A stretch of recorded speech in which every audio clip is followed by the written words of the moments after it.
conversar com os amigos, tenta assistir um filme, tenta talvez jogar um jogo. Você está meio ansioso, aflito, com aquele sentimento, se você já acordou assim, angustiado, às vezes até sem saber por que você estava assim angustiado. E aí você vai procurar alguma coisa para fazer, e quando você busca algo para fazer, até você esquece um pouco que você estava passando. Mas aí depois que você passa aquele período que você estava jogando com os amigos, assistindo um filme, conversando com alguém, durante de novo, ela bate a tua porta. E quando você antes de dormir vai deitar, você olha para o teto, fica pensando e a angústia ela volta. Ela bate de novo no teu coração. É exatamente esses sentimentos difíceis que nós vemos aqui essa angústia em seu coração. E aí, a minha pergunta aqui é: quando você está angustiado, quando você está com essa sensação de angústia em teu coração,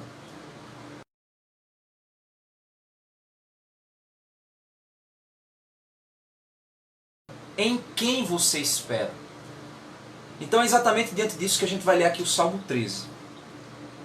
O salmista, ele começa no Salmo 13, no verso 1 e 2, ele repete 4 vezes a palavra até quando. As perguntas que nós vemos nos Salmos revelam muitas vezes as emoções do salmista.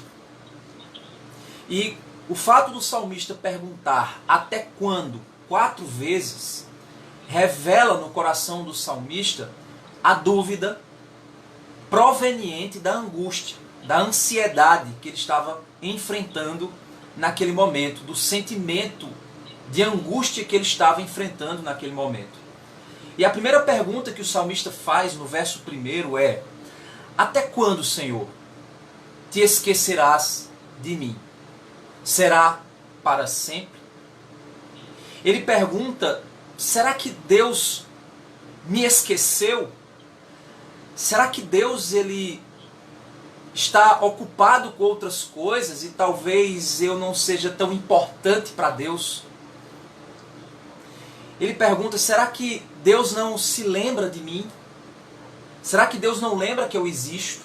Talvez você já sentiu esse sentimento de angústia. Talvez você já se perguntou: será que Deus ele se esqueceu de mim? Até quando eu não vou ouvir a voz de Deus falando comigo? Até quando eu vou falar com o Senhor e não ouvirei a voz dele me respondendo, me dando uma direção? Talvez você já sentiu essa angústia, esse sentimento. E o salmista, ele demonstra que diante dessa angústia, desse sentimento que ele apresentava, ele vai em busca do Senhor. Ele busca ao Senhor em meio a essa angústia. E a primeira pergunta dele é: o Senhor se esqueceu de mim? Até quando, Senhor, o Senhor se esqueceu de mim? E aí vemos a segunda pergunta dele: até quando esconderás de mim o teu rosto? Até quando, Senhor, o Senhor não vai olhar para mim? Parece que o Senhor está me ignorando. Parece que eu falo e o Senhor não olha para a minha aflição. Parece que o Senhor não se importa com a minha dor. O salmista ele está chegando com esse coração angustiado diante do Senhor e dizendo a ele: Senhor, parece que quando eu falo com o Senhor vira o rosto. O Senhor esconde de mim a sua face, como se o Senhor não quisesse que eu te procurasse. Senhor, por que o Senhor está me ignorando? Esse é o sentimento do salmista.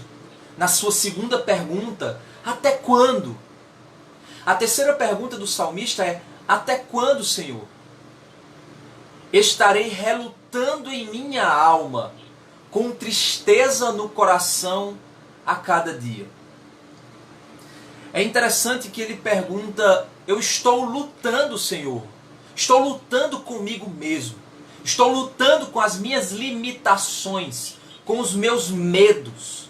Estou lutando, Senhor, com essa angústia, com esse sentimento, Senhor. Eu estou batalhando, é uma guerra interna, isso me desgasta, isso me destrói, essas dúvidas, essa angústia.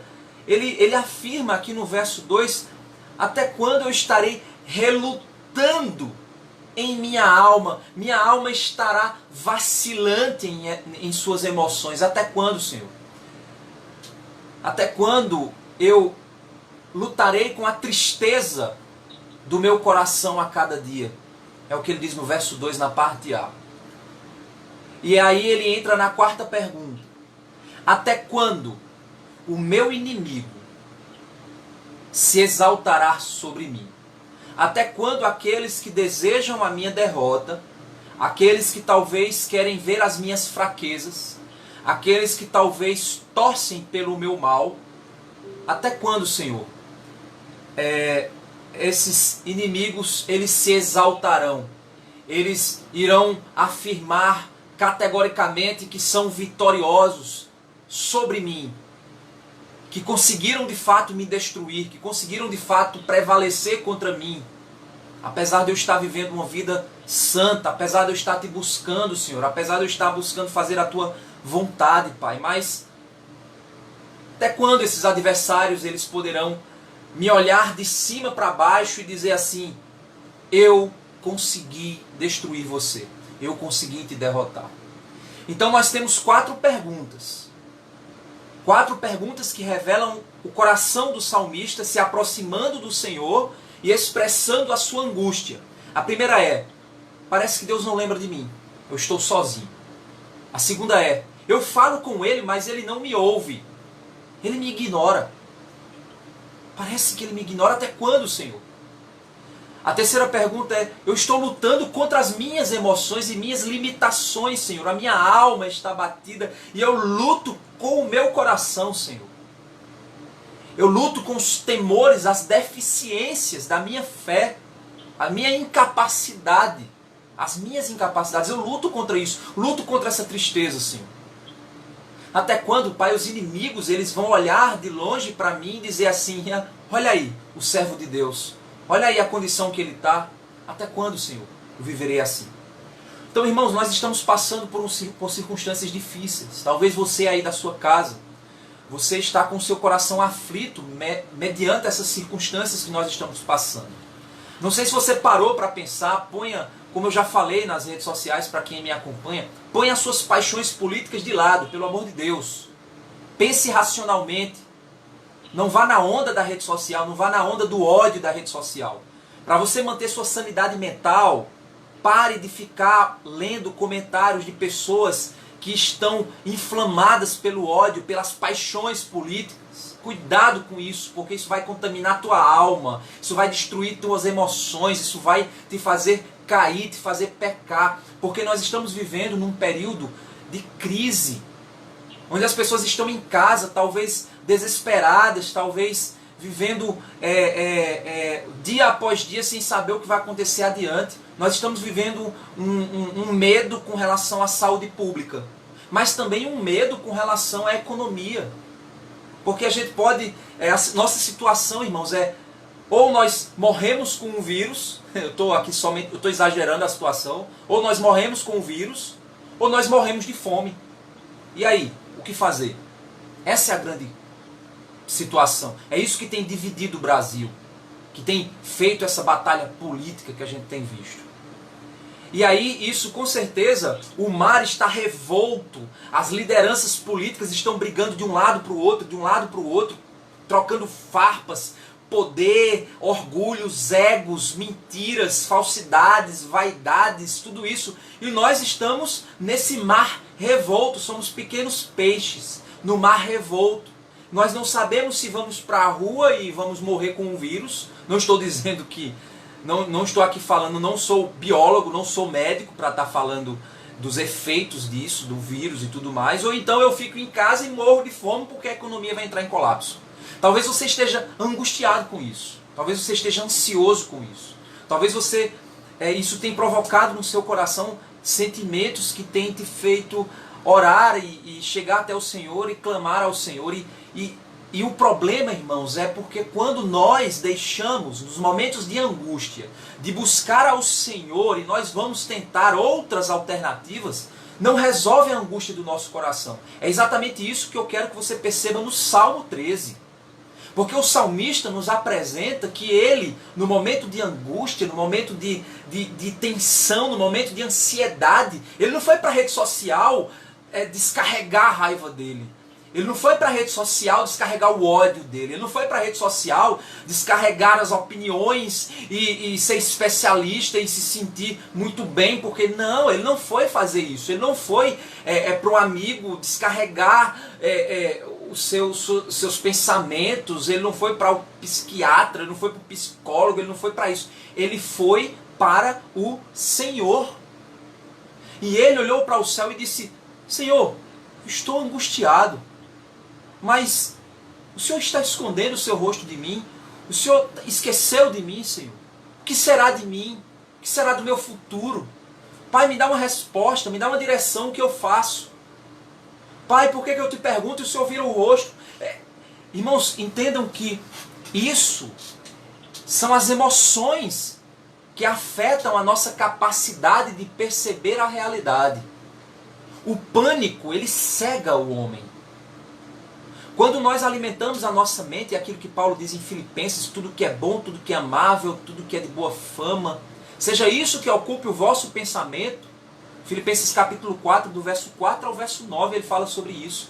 Tem pessoas que têm ocupado sua mente com notícias ruins, com notícias mentirosas, com coisas que só fomentam o pânico na sua mente, no seu coração, nas suas emoções, que não resolvem o problema.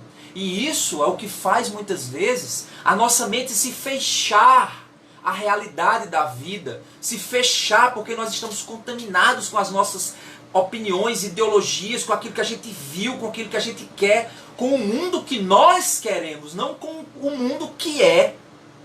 O mundo que de fato é real. Mas nós queremos um mundo que satisfaça as nossas emoções e as nossas angústias. E esse é o problema, é porque quando nós fazemos isso, de fato nós olhamos e achamos e sentimos, em meio às lutas, dificuldades, em meio ao cansaço, em meio à situação depressiva, a nossa mente se fecha e a gente começa de fato a pensar: Deus esqueceu de mim. Deus escondeu o rosto de mim. Ele está me evitando. Deus não está vendo que eu estou lutando contra uma emoção terrível dentro de mim. Com essa ansiedade desgastante. Deus não está vendo que os meus inimigos estão olhando para a minha situação abatida e estão rindo de mim. Deus não está vendo isso. Isso é a mente de alguém que está angustiado.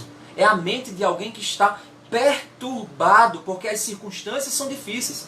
Não quero dizer a você que se você estiver passando por essa situação, você é uma pessoa anormal. Pelo contrário. Se no meio das angústias você não se sente angustiado, você é anormal. Porque Deus nos dotou de emoções. Deus deu ao homem as emoções. Assim como um carro que liga o motor, a temperatura e o barulho são consequências do carro funcionando, as emoções são a consequência do funcionamento do nosso coração. É por esse motivo que se a temperatura do carro estiver muito alta, ele vai causar danos. Se as emoções do teu coração estão descontroladas, vai gerar problemas à tua vida espiritual, à tua vida emocional, à tua vida intelectual. Isso vai gerar. Então, na hora que você percebe que as suas emoções elas estão à flor da pele, é hora de parar para pensar: peraí, como está o meu coração? Eu preciso olhar o meu coração. E é exatamente isso que o salmista está dizendo: Senhor, eu estou lutando contra as minhas emoções. No verso 2 ele diz isso. Estou lidando com essas emoções, Senhor. Ele se derramou diante do Senhor. E foi nessa circunstância aqui que ele agora faz uma oração. Ele diz assim: olha para mim, responde-me, Senhor, meu Deus, Tu és meu Deus, Tu és o meu Deus. aquele Deus que me ama, aquele Deus que cuida de mim. Tu és o meu Deus. É no Senhor que eu estou buscando, porque é o Senhor em quem eu confio. E ele diz, olha para mim, responde-me, Senhor meu Deus. E ele faz o segundo pedido dele, de oração. Ele ora ao Senhor e pede, ilumina os meus olhos. Por quê? Porque ele pede para iluminar os olhos dele? Porque são no meio das angústias, meus irmãos, que muitas vezes os nossos olhos ficam em trevas. As trevas da mentira, do pecado, do mundo, as trevas das ideologias, as trevas, elas cegam os nossos olhos. A realidade das coisas, e nós explodimos em emoções terríveis porque nós estamos descontrolados com os nossos olhos. Se o teu olho for mau, todo o teu corpo será. Jesus disse isso. E ele diz, Senhor, ilumina os meus olhos que estão em trevas, ilumina os meus olhos. Ele continua, ilumina os meus olhos para que eu não durma o sono da morte, para que eu não morra, para que eu não me afaste do Senhor, para que eu não venha a cair, para que eu não venha a ser destruído. Ilumina os meus olhos, Senhor. Para que o meu inimigo não diga, prevaleci contra ele. Verso 4 ele diz isso. E não se alegre os meus adversários se eu for abalado. A intenção do salmista aqui não é porque ele está preocupado com o sucesso dele, com a imagem, a autoimagem dele. Isso não é o objetivo do salmista. Mas você percebe que esse salmo é de Davi. Davi ele tem uma preocupação com o nome do Senhor. Ele diz, Senhor, se eu cair, os homens irão falar mal do Senhor, que é o meu Deus. Então não permita que eu caia, Senhor. Não permita que eu seja desamparado, de maneira que as pessoas blasfemem contra Deus. Essa era uma das preocupações do coração da maioria dos salmistas. Então os salmistas, quando eles estão preocupados com a queda deles, eles não estão preocupados com a queda deles porque eles estão preocupados com o nome pessoal deles. Eles estão preocupados com o nome do Senhor. As pessoas vão dizer o que do Senhor? Como Moisés, quando Deus disse que iria destruir o povo de Israel, Moisés disse, não, Senhor, não faça isso, porque o que as outras nações vão dizer do Senhor? Vão dizer que o Senhor tirou o povo da terra do Egito para matar no deserto. Não, Senhor, não faça isso. Em outros momentos, os salmistas eles oram, dizendo, Senhor, não permita que a nossa vida desça à sepultura, porque quem pode te louvar a partir da sepultura?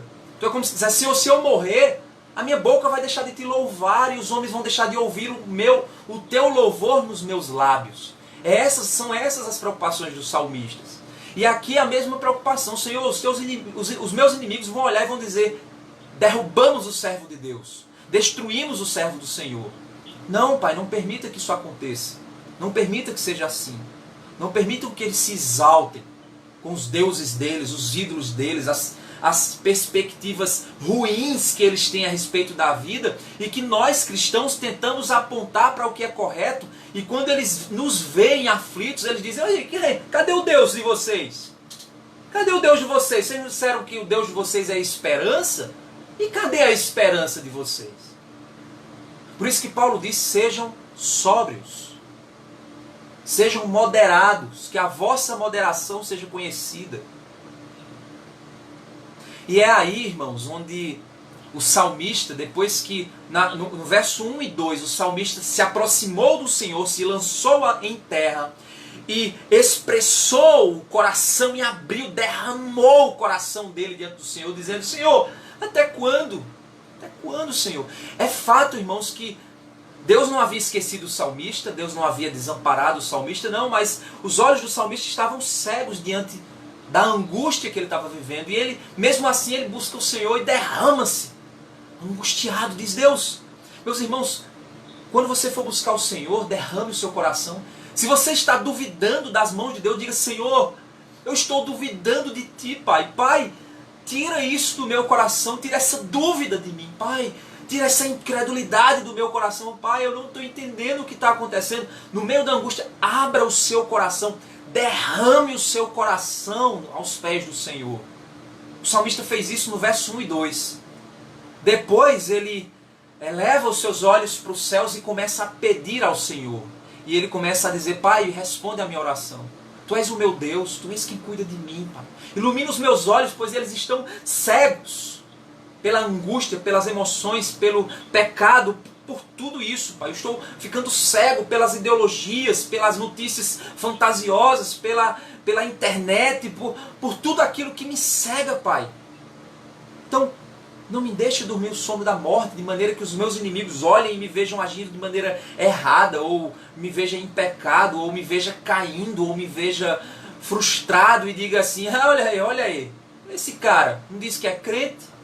Então, Senhor, não deixe que eu seja abalado. Pai. No verso 3 e 4 ele faz a sua oração.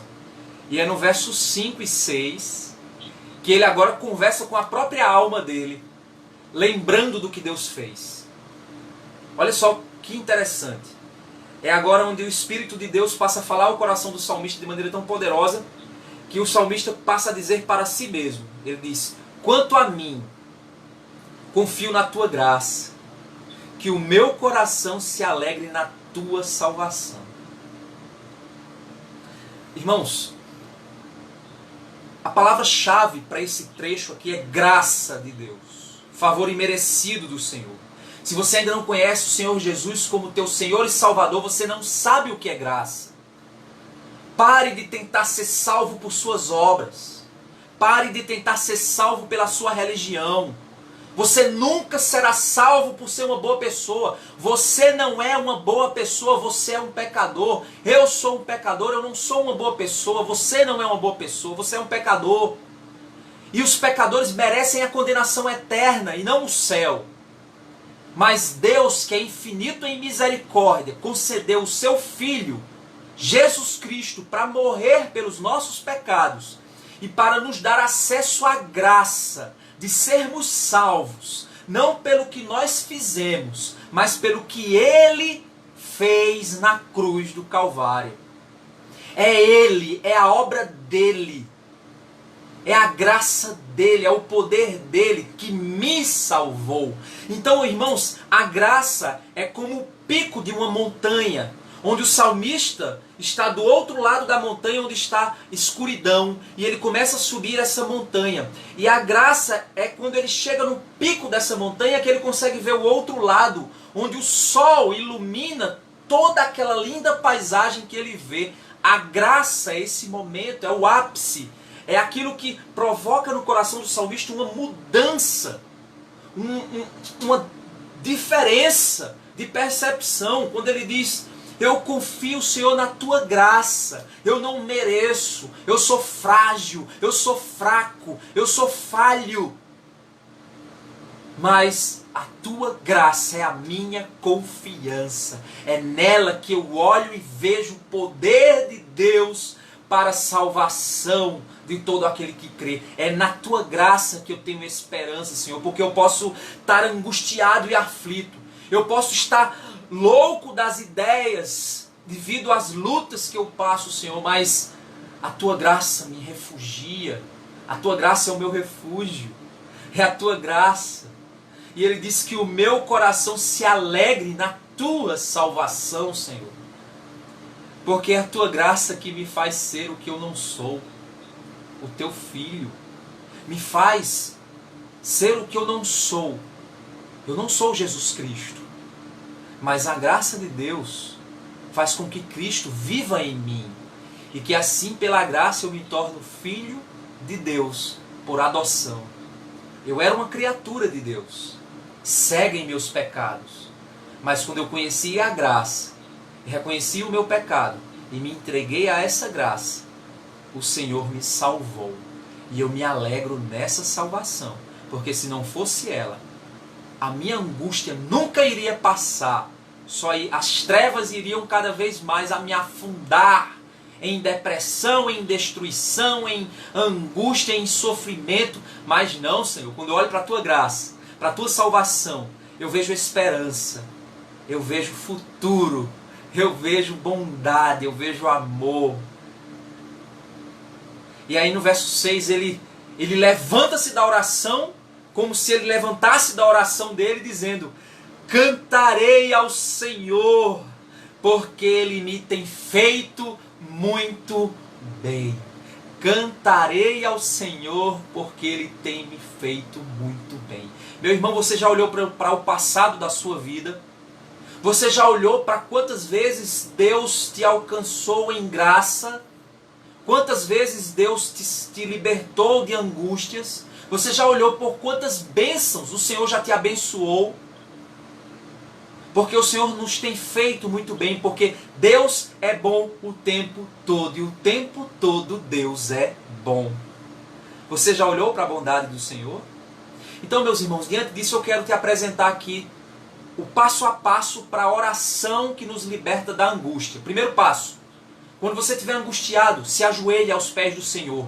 Abra o seu coração, derrame as suas emoções. Não tenha medo de abrir o seu coração e falar com o Senhor como você falaria com um amigo íntimo seu. Não tenha medo disso. Abra o seu coração. Segundo lugar, peça ao Senhor que Ele abra os teus olhos para a verdade. Peça ao Senhor que a glória dele se manifeste em sua vida, através de sua vida, através do seu testemunho. Peça ao Senhor que te conduza em sabedoria e segurança em meio às circunstâncias, para que os inimigos do Senhor não olhem para você e blasfemem contra o Senhor. Terceiro lugar, confie na graça do Senhor. E a partir dessa confiança na graça do Senhor, olhe para trás e veja o que Deus já fez por você. Na oração, enquanto você estiver orando, lembre-se: Senhor, obrigado por isso. Obrigado pela salvação. Obrigado por tua bondade. Obrigado pela saúde que o Senhor me deu. Obrigado pelo alimento que o Senhor me deu hoje. Obrigado porque o Senhor me livrou de tantas armadilhas. Obrigado, Pai. Obrigado, obrigado, obrigado, obrigado, obrigado. Agradeça ao Senhor. E ao se levantar, cante ao Senhor. Cante a Ele. Quantas bênçãos conta, quantas são recebidas da divina mão. Uma, dizias de uma vez, há de ver surpreso quanto Deus já fez. Louve e agradeça ao Senhor. E assim, na hora que você levantar da sua oração, a angústia vai ter passado. E só resta alegria e gratidão ao teu coração. Então essa é a mensagem que eu queria deixar para você aqui hoje. Nós terminamos um pouquinho depois, aí 9h06 agora. Porque nós tivemos um problema aí no início. Compartilha com outras pessoas essa live, compartilha com teus familiares, para que mais pessoas possam ter acesso a essa mensagem. E em meio às circunstâncias angustiantes que nós estamos vivendo hoje, vamos colocar nossa esperança no Senhor. Porque se Deus quiser que nós passemos mais 1, 2, 3 semanas nessa situação que nós estamos passando, somente nele nós podemos nos alegrar. Somente a Ele nós devemos clamar. Então, que Deus te abençoe. Obrigado, Margarida, que aí estava como intérprete. Deus abençoe sua vida. Obrigado você que está aqui no Facebook nos acompanhando. Obrigado você que está aí no Instagram nos acompanhando. Então, Deus te abençoe e até a próxima, se Deus quiser.